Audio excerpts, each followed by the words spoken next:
Eh bien bonjour à tous, c'est Cornova pour la chaîne vidéo Game Meeple. Aujourd'hui je vous présente un unboxing du jeu Clank in Space, donc, qui est une nouvelle version du jeu Clank. Donc là c'est la version anglaise que j'ai qui est la VO, sachant que de souvenir, donc le premier Clank qui a déjà été traduit en français, est déjà dispo en français. L'extension Sunken Treasure, donc les trésors engloutis, devrait sortir de souvenir en français début 2018, et que le Clank in Space, lui, par contre, en français, et je crois qu'il est planifié que pour fin 2018. Donc c'est pour ça, moi étant un grand fan du jeu Clank, j'ai pas pu me retenir et pas pu attendre le fait qu'il sorte en français. Donc voilà, donc je vous fais un petit unboxing de ce qu'il y a dans Clank in Space. Alors du coup, hop, là on a un petit calendrier de ce que fait Renegade, qui est mine de rien une compagnie plutôt sympa, parce que au final, c'est vrai que je pourrais regarder, mais il y a pas mal de jeux de chez eux que j'ai récupéré et que j'ai dans ma ligne de mire. Donc, c'est vrai que là, Honshu qui a l'air pas mal, qui a été traduit en français de souvenir.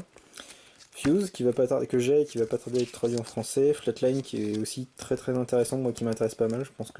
Je sais pas si j'attendrai la VF de celui-là pour le prendre. Lotus, que j'ai, qui est un jeu très très sympa aussi.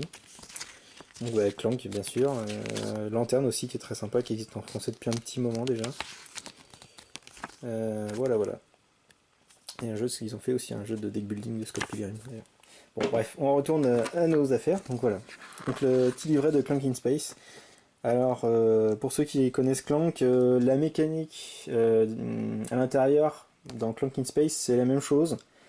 Mais il y a des petits trucs en plus qui du coup vont rendre les choses un peu plus intéressantes et un peu plus, sympa et surtout différentes en fait. Donc on retrouve en fait ce qu'on avait déjà, donc des cartes de départ, des jetons pour collecter, des cubes qui vont servir pour représenter le bruit que font nos aventuriers à l'intérieur du vaisseau du coup, de Lord Eradicus, donc qui remplace le dragon du tout premier Clank. On a nos meeples de héros, donc il y en a un qui ressemble à un Jedi, un qui a un petit pistolet. Alors celui-là il me fait marrer parce qu'il me fait plus penser à Wolverine, mais je suppose qu'ils ont voulu faire une espèce d'extraterrestre, soit avec des antennes, soit avec des grandes oreilles pointues. Et le dernier, là, le orange, c'en est un en forme de robot.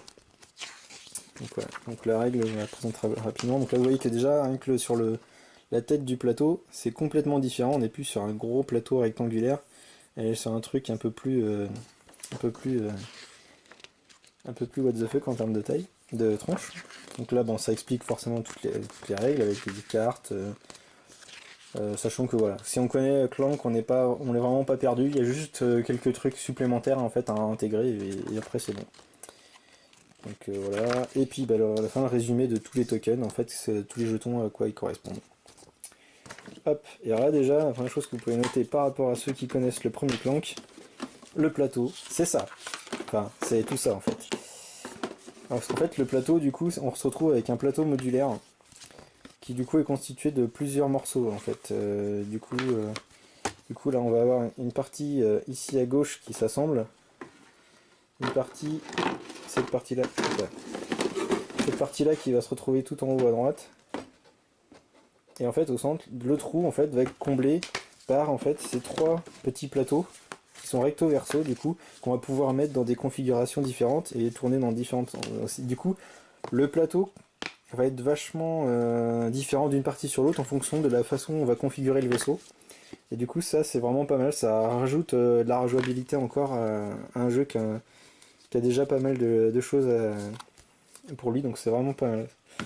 On a hop une petite tuile qui représente le marché, donc qui n'existe pas dans le premier Clank, mais par contre dans l'extension de Clank, ils ont intégré cette petite tuile, ça permet de mettre tous les jetons pour éviter qu'ils soient dispersés un peu sur le plateau.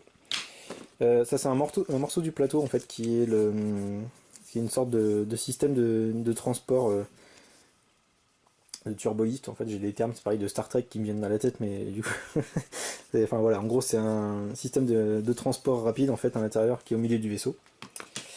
Alors là on a un gros punchboard avec des trucs cool qui se dépunch tout seul alors que je pose même à peine la main dessus.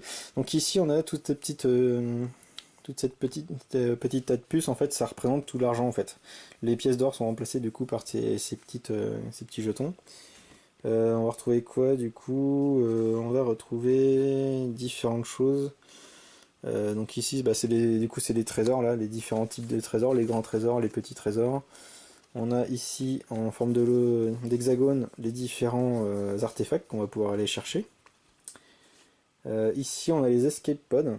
Donc il y a une petite nouveauté aussi de celui-là, c'est-à-dire qu'en fait, on entre tous par le même endroit, et par contre, on va pas tous sortir par le même endroit. C'est-à-dire qu'une fois qu'un joueur va arriver à atteindre un escape pod, du coup, pouf, il va partir. Et du coup, cette zone de sortie, elle est plus accessible aux autres joueurs. Du coup, il va falloir qu'ils trouvent, faut qu'ils s'échappent par un des autres escape pods. Sachant que du coup, là, c'est comme dans le premier clan, qu'en fait, ça rapporte 20 points quand on utilise ces trucs-là. Quand on arrive à sortir vivant, et voilà. On a ces jetons-là qui sont en fait des points de passage qu'on obtient pour traverser le champ de force qui protège en fait les artefacts. C'est-à-dire qu'en fait, on va être obligé de désactiver le champ de force. Donc pour obtenir une de ces tuiles-là, en fait, il va falloir qu'on pirate deux endroits différents dans le vaisseau pour obtenir une de ces tuiles-là pour pouvoir traverser le champ de force qui protège en fait, qui nous empêchait d'accéder aux artefacts en fait.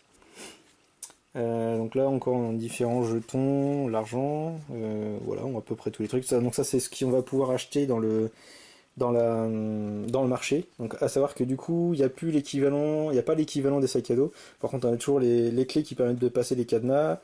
Ça ce sont en fait en gros des trésors supplémentaires qui vont parfois activer les effets de certaines cartes. Ça c'est des items de soins qui vont nous permettre quand on les achète de nous soigner de 2 points de vie. Et là, en fait, on a des cartes de code d'accès qui nous permettent en fait d'utiliser sur les différents terrains. On a comme ça en fait des points de téléportation. En fait, ça nous permet d'utiliser ces points de téléportation et de nous téléporter d'un module. Donc un module en fait dans le jeu, ça correspond en fait à une zone comme ça, à une zone hexagonale. En fait, on peut se téléporter d'un module à l'autre en utilisant en fait grâce à ces petites clés en fait qu'on va pouvoir acheter. Bon, je vais pas vous faire le tour des jetons, hein, il y a pas mal de choses à regarder. Du coup, on va mettre ça de côté. Alors, du coup, qu'est-ce que j'ai regardé? Bon, là, dans les cubes, en toute logique, on n'a rien de nouveau sous le soleil. On a les cubes des différents joueurs. Donc, un joueur, alors du coup, ça paraît bleu un peu à la caméra, mais en fait, c'est violet. On a un joueur bleu. On a un joueur blanc et un joueur orange. Parce qu'en fait, il n'y a plus de joueurs rouges, puisque on a effectivement, en plus, donc on a nos fameux meeples dont je parlais tout à l'heure. Ah, il y a un petit jeteur sur le pied, le robot. Bon, c'est pas dérangeant, ça. Hop. Donc on a différents meeples qui ont des têtes différentes. À savoir que dans le clan originel, c'est pareil, hein, les meeples, en fait, représentent différents types d'aventuriers. Il y a un mage, d'ailleurs, celui-là ressemble vachement en fait. Oui, il est un faux avec le casque d'un Vador en fait. J'avais pas percuté. Et donc là, on a 4 cubes rouges qui sont aussi une nouveauté de celui-là. C'est-à-dire qu'en fait, ce sont des cubes, ces cubes-là, ce sont des chasseurs de primes en fait que Lord Eradicus peut débloquer en fait dans sa piste de rage en fait en montant en fait, il peut débloquer ces cubes-là. Et c'est des cubes qui en fait, si on les sort du sac comme on tire nos jetons de planque, là c'est les jetons de l'ordre Radicus, les jetons noirs. Quand on tire ces jetons rouges, en fait tous les joueurs perdent un point de vie en fait. Donc c'est les trucs qui vont toucher tout le monde et qui en plus vont revenir à chaque fois dans le sac, c'est-à-dire qu'ils vont pas être défaussés en fait. Alors là on a des petits cubes translucides, on en a deux par couleur de joueur, puisqu'en fait ils vont permettre de noter les différents endroits les deux endroits en fait où nos personnages vont aller pirater pour récupérer la fameuse clé d'accès pour traverser le champ de force. Alors on a également ceci, là, ces espèces de grosses gouttes ou gros cristaux en plastique. Et ça en fait alors je sais plus comment ils ont appelé ça dans le jeu. Je vais vous retrouver ça rapidement, ça doit pas être loin. Des cristaux de pouvoir. Et en fait, il y a certains endroits sur le terrain, sur la map, où en fait, en traversant, on va pouvoir, voilà, comme ici, comme là ça permet de regagner un point de vie, là ça permet de gagner un cristal, et en fait ces cristaux en fait ils vont pouvoir activer certains pouvoirs, oh, pardon, pouvoir activer certains pouvoirs, le pouvoir de certaines cartes en fait. Voilà. Tiens, pendant que j'y suis sur les trucs, donc là on retrouve que là c'est la zone de marché comme il y avait. Et les zones avec un hachuré rouge comme ça, c'est l'équivalent des cavernes de cristal qu'on avait dans le premier clan, c'est-à-dire qu'en fait c'est des zones sur lesquelles en fait on termine notre mouvement et on perd tous les points de déplacement supplémentaires qu'on avait. Et donc du coup on a les différents petits endroits là où on va mettre nos cubes quand on pirate un endroit, sachant que du coup comme on pirate un endroit, par exemple si je pirate cet endroit là, je vais gagner le bonus ou le malus, ça dépend en fait de ce qu'il y a de marqué, donc là en l'occurrence c'est du... Là c'est de l'argent, là on voit par contre si je pirate cet endroit là, du coup je vais faire ça va me générer 2 clanks. Et sachant que l'endroit, bah, comme on va poser notre cube ici, un autre joueur pourra pas pirater exactement cet endroit-là, il sera obligé d'aller à la gare. Donc ça rajoute aussi un petit effet comme ça où on va pouvoir embêter entre guillemets les autres s'il y a 2 joueurs qui courent vers la même zone. Donc là on a encore un magnifique aussi les grandes toilettes, un magnifique sac pour mettre les cubes qui est bah, comme pour le clan, il est vraiment tout dufteux avec la tête de Lord Eradicus brodée là. C'est vraiment. Je trouve que là sur ce truc là il se fout pas de la gueule du monde, c'est vraiment génial. Donc là on a le jeton de Lord Eradicus. Donc qui est regardé comme ça, c'est-à-dire qu'en fait ça c'est sa tête et c'est son casque en fait qui part comme ça. Donc voilà, qui va permettre de symboliser son avancée en termes de rage. Et après bah forcément, comme c'est un jeu de deck building, on a tout un tas de cartes. Donc on a des cartes standards qui sont visibles tout le temps, par exemple là le Goblin, ou les Radibot au choix, qui en fait un ennemi qu'on peut toujours affronter en fait constamment. Donc sachant que du coup là effectivement il est à 2, ça me permet de gagner 1. Et donc du coup je vois qu'effectivement du coup en fonction de la face on a un coup différent en termes de combat et une récompense différente. Donc c'est assez marrant parce que du coup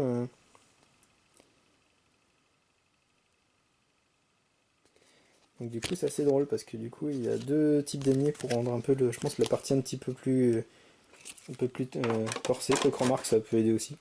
Alors là du coup on a toutes les cartes. Alors du coup on voit aussi qu'ils ont changé le dos des cartes. Donc c'est un dos blanc pour coller l'esthétique du jeu. Clank in Space. Alors du coup là certainement vu les cartes qui est sur le dessus, ça doit être toutes les cartes standards, donc là les cartes qui correspondent au deck des joueurs, au deck de base des joueurs, et les cartes qui sont disponibles à l'achat constamment, parce que c'est celles qui ont ce bandeau jaune en fait. Donc là on a les Boldly Go. Donc alors faut savoir aussi que moi ce qui m'a fait craquer rapidement sur le jeu, c'est les dessins sur les cartes, parce qu'en fait ça fait énormément référence à plein de références geeks sur plein de choses liées à l'espace, tout ça. Donc là typiquement on a un gros clin d'œil au Red Shirt de Star Trek. Voilà. Memory Core, ça c'est l'équivalent des tomes.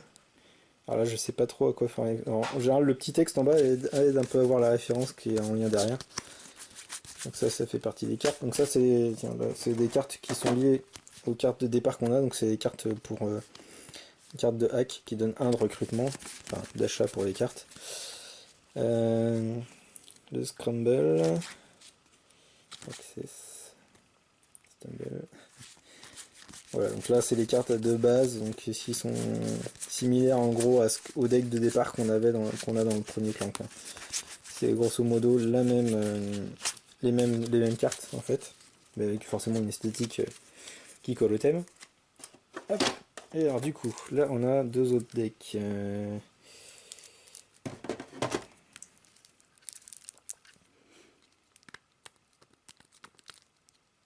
Hop là.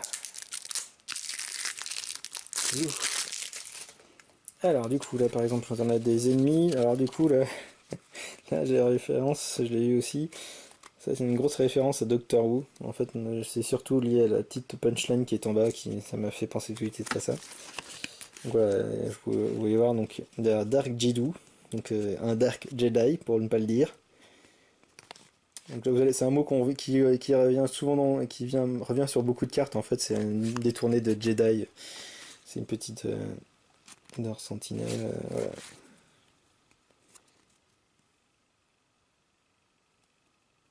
Monkey Ball. iPod.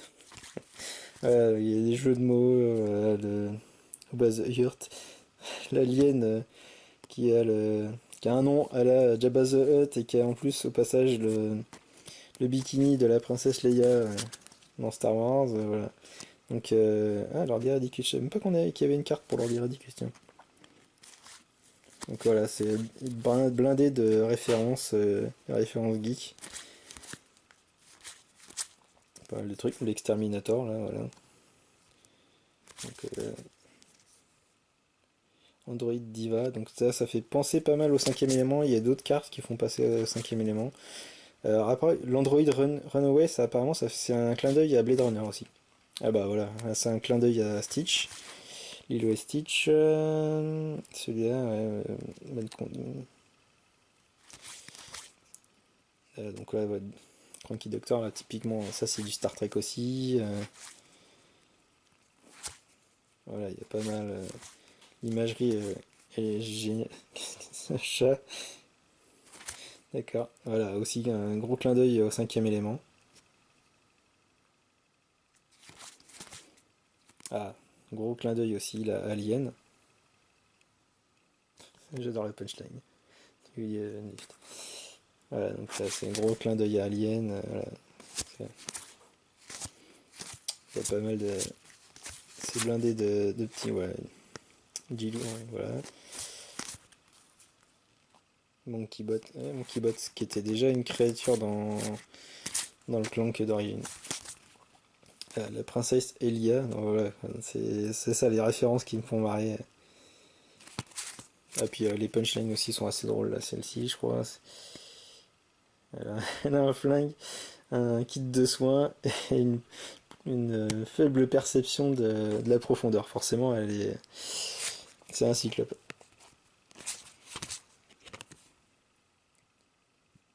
Voilà. Donc là, j'ai fait une partie du deck.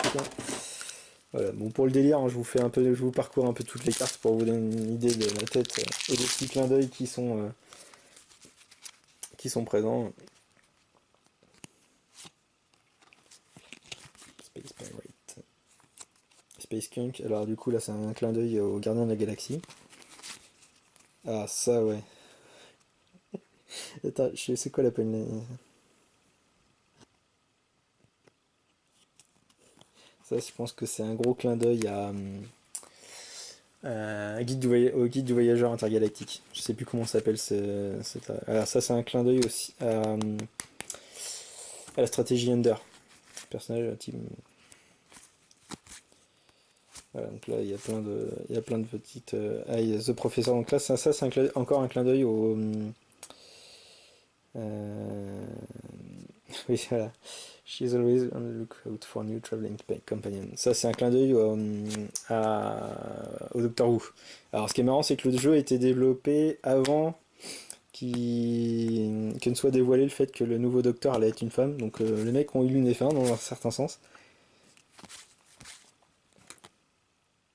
Trophy Hunter. Donc, là, un gros clin d'œil à Predator. Ah bah là, le multi-outil, à mon avis, ça c'est. Par exemple, là, l'épée laser.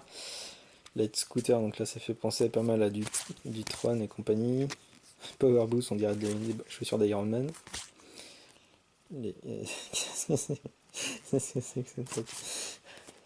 Ah, Thunderboy. Là, le criquet infernal, ça c'est un gros clin d'œil à, Men in Black. Là, un petit Winbigon, on a un petit clin d'œil à Matrix. Ouais, donc c'est ça, c'est moi aussi ça qui m'a fait vraiment délirer, c'est tous les clins d'œil qu'il peut y avoir dans les cartes. Ah bah ça tiens, si c'est pas du Vin Diesel ça. Voilà, donc on a pas mal de trucs. Phaser. Donc là ça ressemble pas mal à du Transformers, un truc comme ça, je crois que.